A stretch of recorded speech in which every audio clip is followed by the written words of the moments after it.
Thank you to Mr. George Pitagorsky to be here with us. Mr. Pitagorsky is also the chief of the IT department of education in the city of New York. And so, please, George. Hello. Hopefully I'm coming through loud and clear. Yes, okay. It's a wonder of technology to be here and also there. I'm here in New York and I'm going to be speaking on the essential role of education in project management. I must say though that my role as the Department of Education of New York is not in the learning area, but as a Chief Information Officer. So I provide that service to a group of organization units that are dealing with food services and busing and other aspects of the schools, the support for learning. But my background in project management enables me to speak about project management education, as I have been a product developer and trainer for decades, and bring that to the table. But the focus here, as has been said by all of our previous speakers, is to look at the nature of how we get the knowledge and the skills, and how we learn to apply them. So education is a critical factor in that.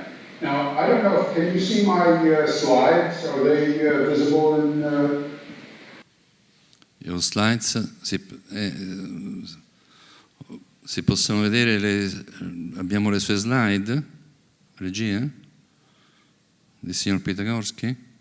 Yes, I've shared them, but it's not important. But let's talk a bit about the nature of education in project management.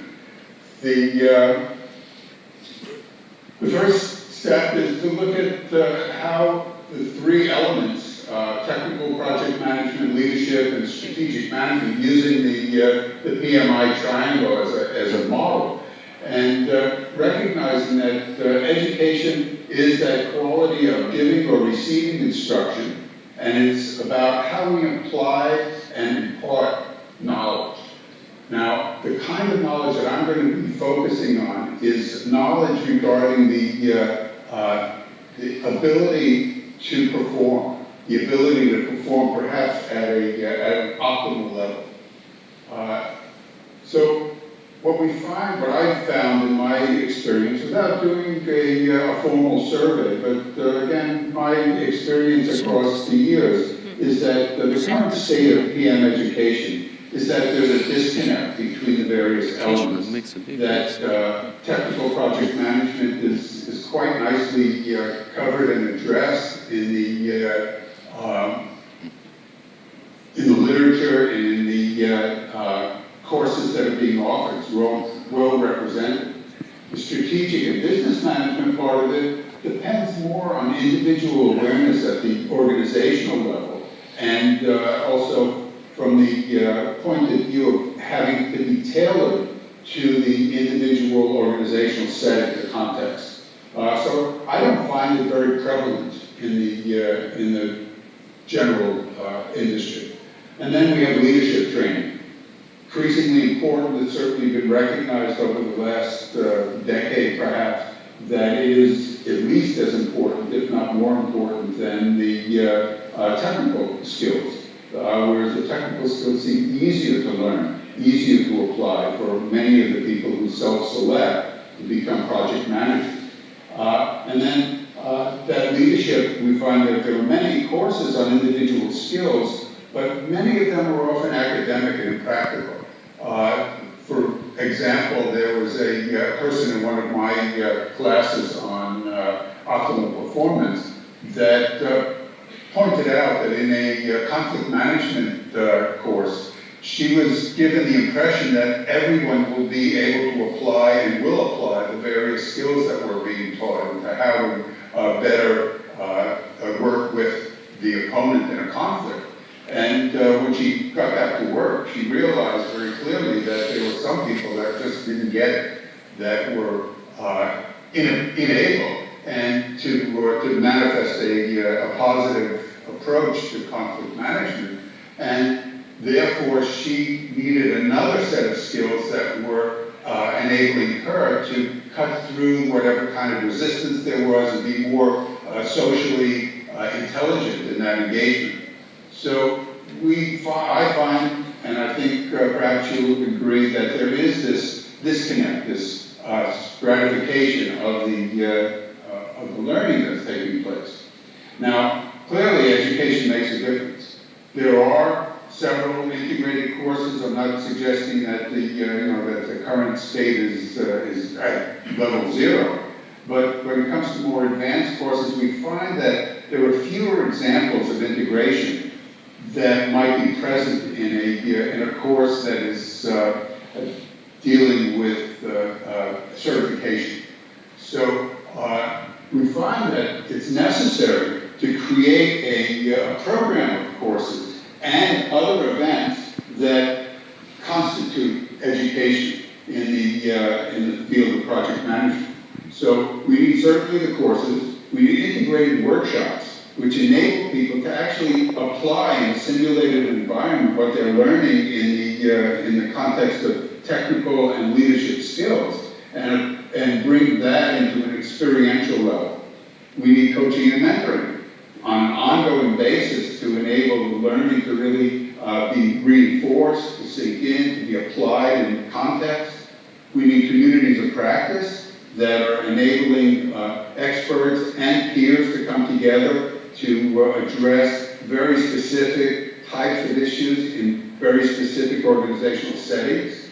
And then we need Q&A sessions, we need lessons learned sessions, all of those kinds of opportunities to reinforce whatever learning that has been and to identify any gaps. So this is very much in keeping with that notion of continuous improvement as a component of our ability to excel in the project management setting.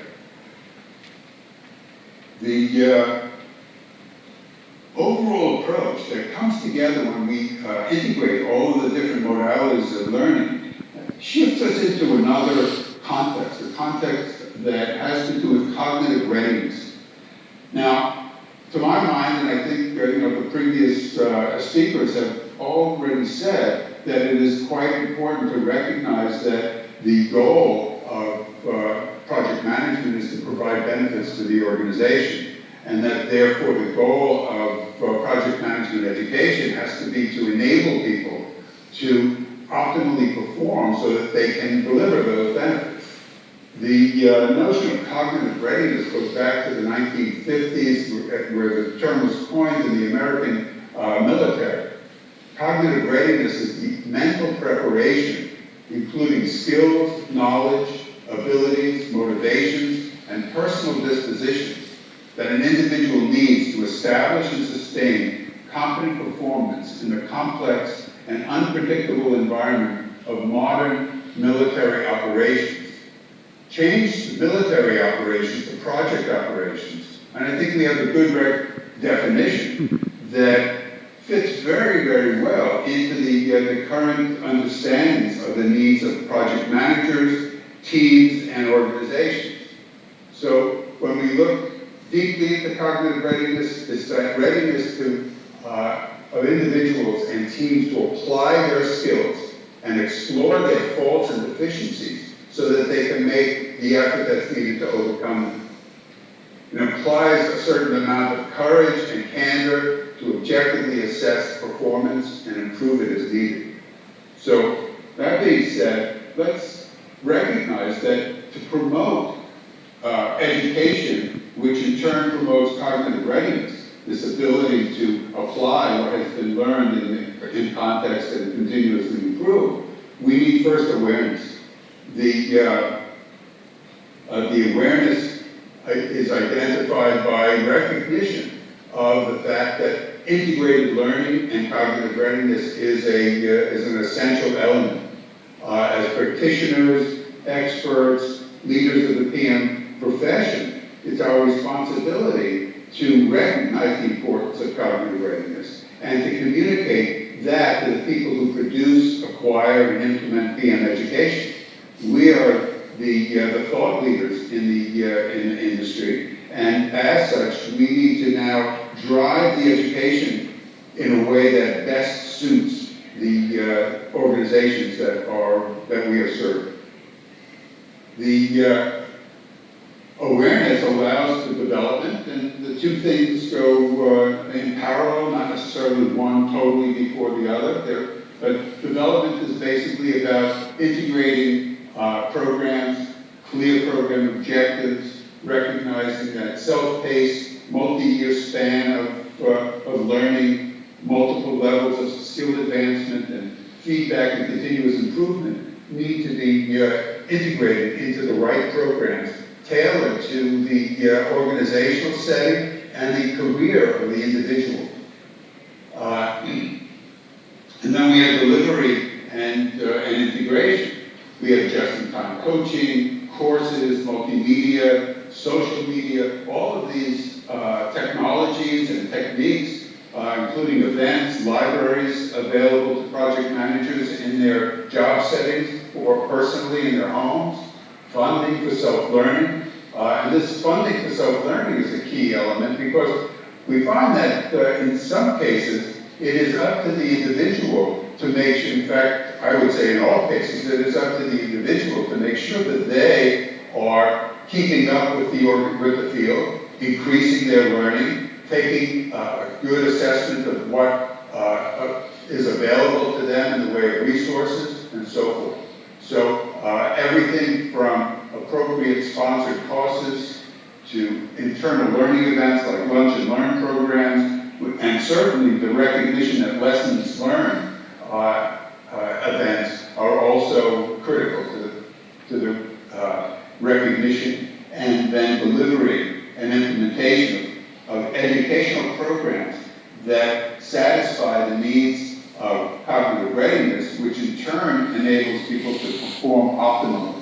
And when we say optimally, we don't mean perfectly, we mean in a way that is making the best possible use of current skills and capabilities given the current environment.